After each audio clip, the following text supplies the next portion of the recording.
Hello and welcome to About Books. Today's episode, we're very lucky to have in with us today Mike Badger and Tim Peacock. We're going to look at their new publication on Liverpool University Press, The Rythm and The Tide. So, straight over to welcome Tim, welcome Mike. Right, okay.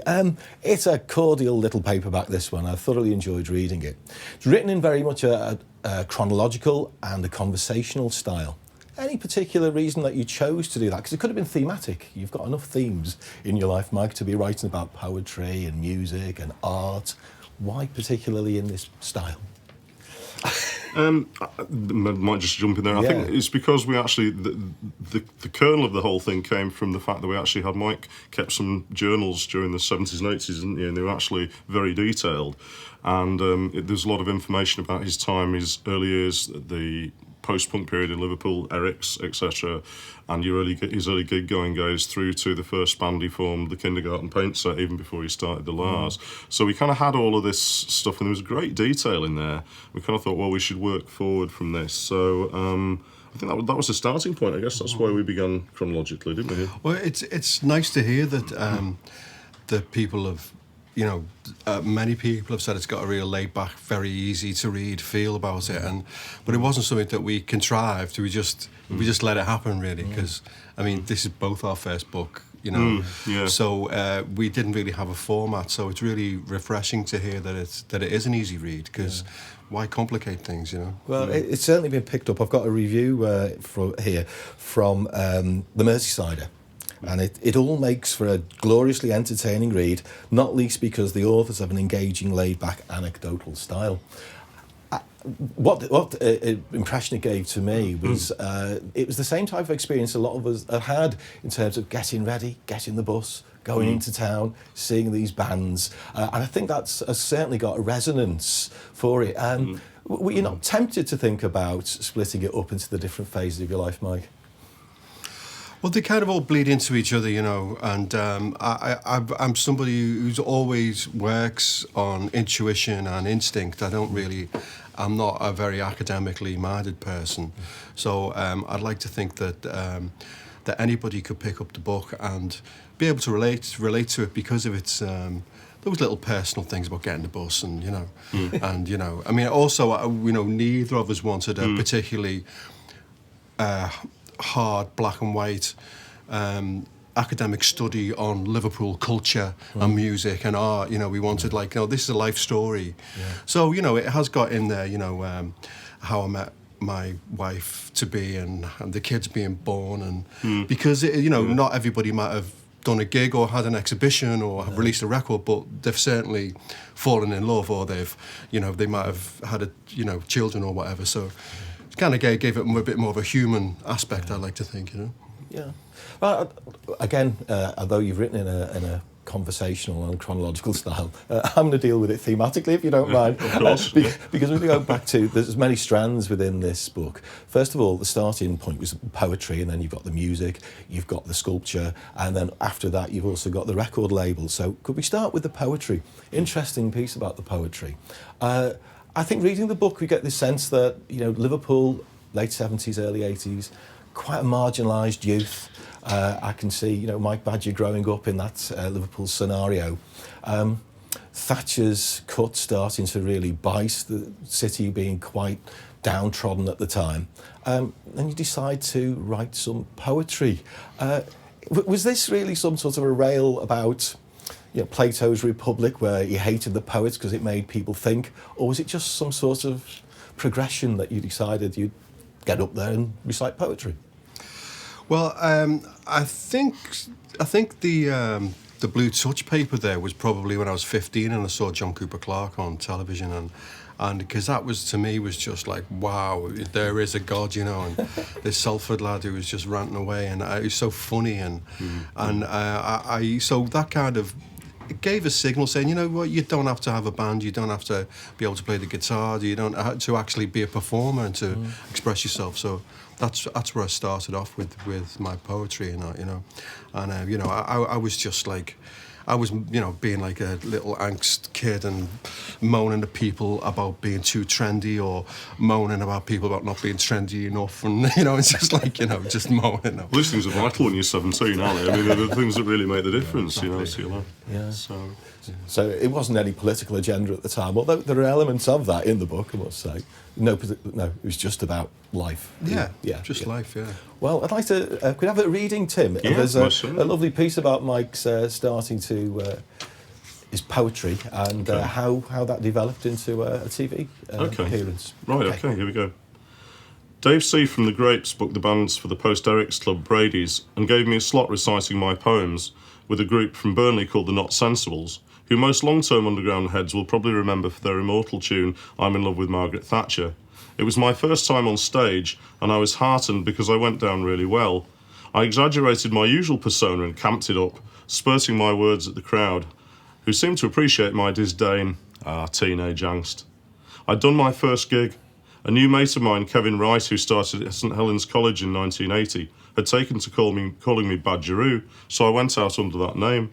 Badgeroo and the Badgerettes, even though there actually weren't any Badgerettes. I liked the sound of it, though.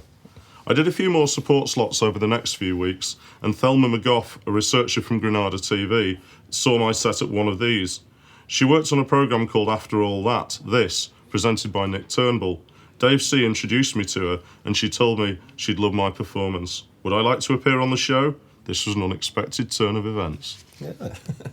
So you appear on TV as a poet, and I don't know what really happened to the poetry career after that, but you certainly go into the musical career. And I think the pivotal bit picked up from the book was this involvement in the North Liverpool Musicians Collective. Mm-hmm. Could you explain a little bit about that collective? Because I know it was an ill-fated scheme, but you met some very interesting characters on it. Yeah, it's kind of part of Liverpool history now, which is just something that we just fell into. But it was a scheme which was supposed to get unemployed musicians off the dole, give them a little bit of a salary, and get them work experience in performing in the community and recording. Now that all sounded very good on paper, but it really didn't get off its feet, you know. And but as usual, what happens is, you know, you just put a bunch of people together and things just spark and things just happen. And in my little band on there was John Power, who just started to play the bass, and we needed a bass player with my outside band, the Lars. And so I said, do you fancy coming down? Because he was a bundle of energy. And then so he ended up being in the Lars. Another band on the scheme had a singer, Tommy Scott, who was in Space later on. And Paul Hemmings was in his band. And then he ended up being in the Lars later after me, and then going into the Lightning Seeds. So, you know, just in that little group there. And then Danny Dean, who was in the band that I was in, I ended up working with Danny for 5 years in the Onset, and it just kind of you know, so there's, you know, right just there with those few people, you've got like, you know, Space, the Lars, Cast, the Lightning Seeds, the Onset, you know, just all in like one little and then there was other spin-offs as well, you know, but you know, just put people together and things happen, don't they? It's fantastic, really, when you consider the individuals that were involved. Yeah. So, Tim, could you do our next little reading from that bit about this scheme? Because it's very interesting to see how these people developed from this ill-fated scheme. Okay, certainly. Gigs were coming in regularly by this stage, and what we had agreed to would take us through to the end of July. Meanwhile, on the 25th of June, I started on a scheme called the North Liverpool Musicians Resource Centre in the Royal Institute, a beautiful old building on Colquitt Street. I was signed up as both a musician and artist and was put on £2,800 per annum for attending 20 hours per week. Ironically enough, Paul Hemmings was also on the scheme. There were 20 students in all, and we were asked to form 3 bands and start working on material. On the surface, the scheme seemed to be a great idea because it was intended to give both unemployed musicians the chance to get some experience in both studio work and also gigs in the community. On the first day, I hooked up with budding bassist John Power, a drummer called Barry Walsh, and a huge guy called Danny Dean, who was already a very talented guitar player. Paul, meanwhile, joined up with the charismatic Tommy Scott and a couple more like minds, while the third band was made up of cabaret heads and more muso types. Nonetheless, it was a really good bunch of fellows overall. Fantastic, thank you. It's going to be very difficult to cover your life in music because there's so many twists and turns on it. But one thing I've obviously got to come back to is about the Lars, and of course founder member of the Lars. Again, you spent an awful lot of energy. You started it off, you developed the Lars, and then you left. Could you just tell us about that experience and how you feel about it, looking back over all these years? You've got a few hours. Just very briefly. Yeah, obviously, you know, they're this kind of very important Liverpool band. We did change everything, really. You know, it was all, you know, before we came along, it all got a bit indulgence. It was all kind of like, you know, hairspray and synthesizers, and then we brought back the driving and acoustic guitars, and I know I'd like to think we brought back a bit of rock and roll into the mix, you know, but whilst all that was going on, you know, when you're in the eye of the storm, you don't really get a perspective on things. It's just mad, you know. I mean, we took Liverpool, and you know, that was just like a fantastic experience, you know. Right, we'll be back in part 2 when we're going to look at Mike's career in art and also as record label manager for Viper label.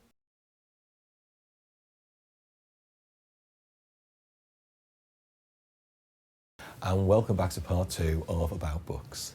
So, Mike, you've left the Lars and you start off on this new venture, The Onset. Tim, I think is that the point when you got really sort of interested with them? What really attracted you to The Onset? Well, I suppose I should just say a little bit about my own background here, because I was I used to write for Sounds at the time when we used to have 3 music papers weekly in the UK, and I was broadly Sounds Liverpool writer at the time. So this is 1989. I was starting to review a lot of gigs around the scene, and yes, the first time I saw The Onset actually was at Sefton Park, which was Earthbeat that year in the summer, and then I got a chance to review them at the Hardman House venue, which is sadly no longer here. And I think at the time there was, about The Onset, they were playing this kind of rootsy kind of music, and I think now it would be termed Americana, but that really term wasn't being used at the time. They'd made an album for the Pro Plus label called The Pool of Life, and I got sent to review them at the Hardman House, and they were on a bill with several other bands, including The Real People. And I don't know, they just stood out. They were different. I mean, Mike and also Paul Hemmings was in the band by that time, and you know, there was a bit of kind of a frisson of around town, you know, they used to be in the Lars, this famous band, and now they're doing this other thing. And yeah, they were just great. They really cooked that night. I remember they played the song Precious Love from the album, and that I really remembered that well. And you had a song called Rocking Out the Depression, which was great. Those 2 songs, which is relevant to the time that we lived in. And there was just a lot of charisma there. I just thought they were really good, yeah. So I reviewed that gig. And that was the first time really that kind of Mike and I really kind of came into contact, because you photocopied the review, didn't you? You know, after that? you know, because in those days you used to get a review, and you know, and then you'd cut it out, and then you'd stick it onto a piece of paper, and you photocopy it, and you send it off to get gigs and stuff like that. So the word Tim Peacock was always there, because he gave us a really nice write-up in there. This thread of music obviously is still going right the way through your life, and it's still there now. But I'd like to develop a bit about art and looking at the artwork that you do. How did you manage to combine the 2 careers then, really, Mike? How did you get into the artwork?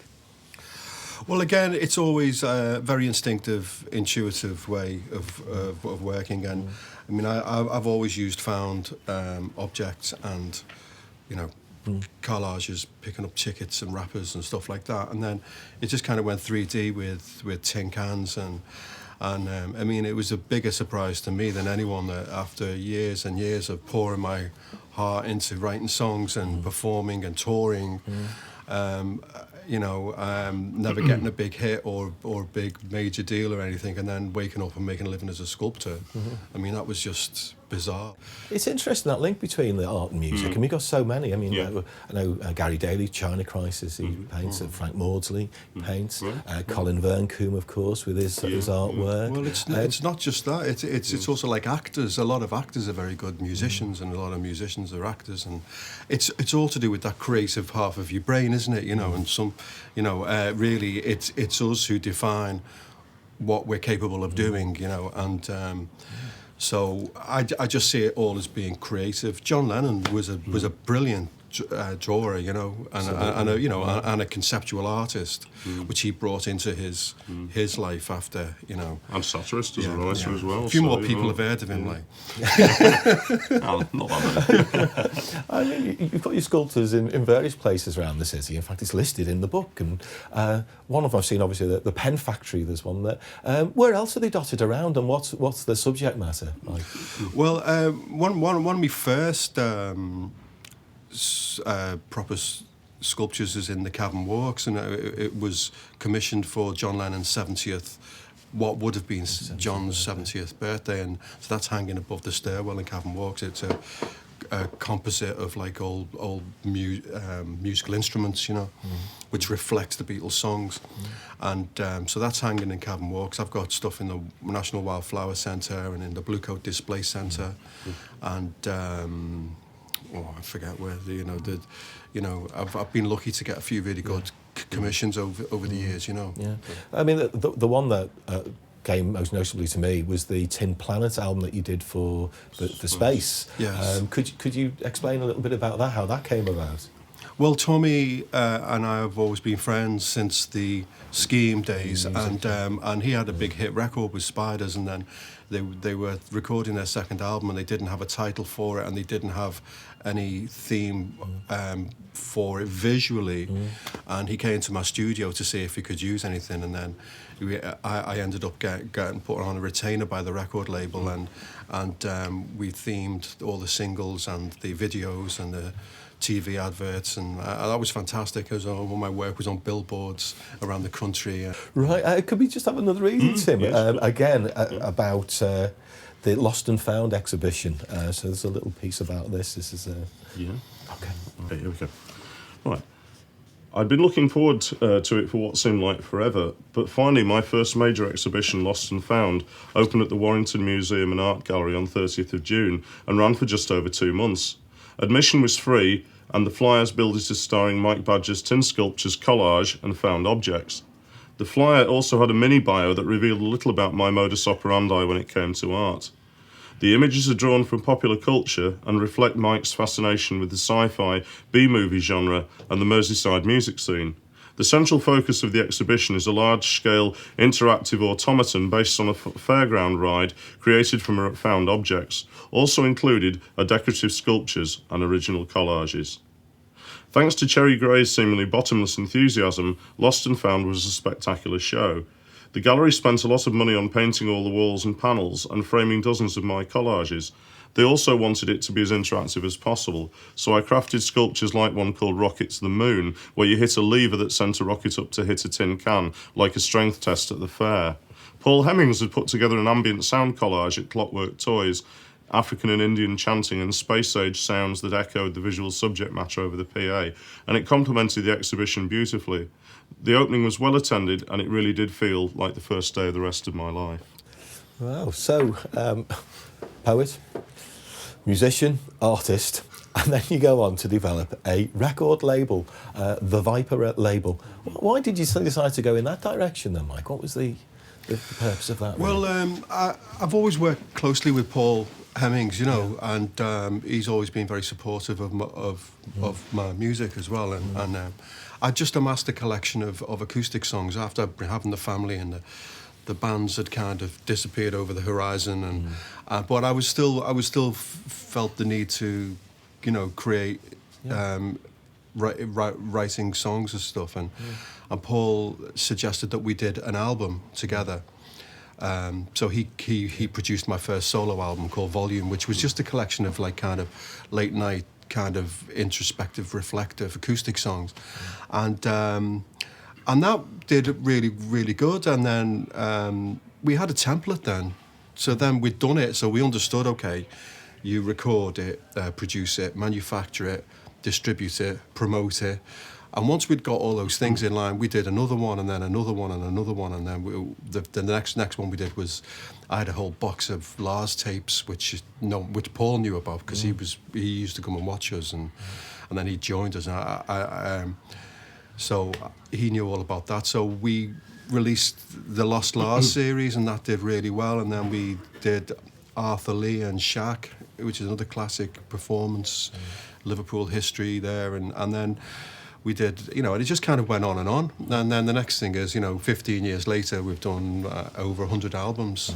What's your view of the Viper label then? I think it's incredibly eclectic, Paul. Yeah. I think there's kind of something for everybody there, really. I mean, obviously, if you like the history of Liverpool music, there's lots to delve into. I mean, there's Mersey Beat albums, there's the series of Unearthed Mersey Beat post-punk albums, and also if you're a fan of kind of the original rock and roll, I mean, they've put out some remarkable releases, different themed albums like sci-fi songs, or the one about kind of graveyard hit smashes and things like this. So if you like kind of that sort of, like if you're a psychobilly fan or something, there'll be something there for you. The fans of blues, jazz, it's really across the board. I think as long as you're open-minded, to be honest, there's all sorts of releases you'd want to delve into there. I'm glad to say I have actually most of them, which is I'm still getting lots of. He reviews them. Yeah, I review them. Yes, but I mean, in all honesty, they are great. I mean, the quality is always there with Viper. To be honest, it's another factor in how Tim and I started working together, because Tim's got a great online magazine called Whispering and Hollering. So we always, I always looked forward to reading Tim's reviews, because he always seemed to nail it. He seemed to get what we were doing. And then I did a big interview with Tim for the magazine, and then I got the old journals out and thought, I wonder if Tim would be interested in working on this as a bigger project. And then 5-6 years later on, we got the book on the table there, so Viper played its part in forming a relationship, rekindling a relationship. I think there's a really interesting piece about when you were with Jonathan Richman, and you were at one of the gigs, which Frank Sidebottom was the support. I don't know whether you'd like to read this, because I found this hilarious. Thank you. We took him down to London, and Frank Sidebottom was supporting. Jonathan Richman was so excited about the prospect of seeing him, and Frank was absolutely brilliant. We had to go shortly after that, so I spoke to Jonathan again just before he went on stage, telling him there would always be a triangle between the Eiffel Tower, Liverpool, and him, in relation to Jonathan previously telling us about mythical triangles. We bid him a fond farewell, watched his first few numbers, and went to leave.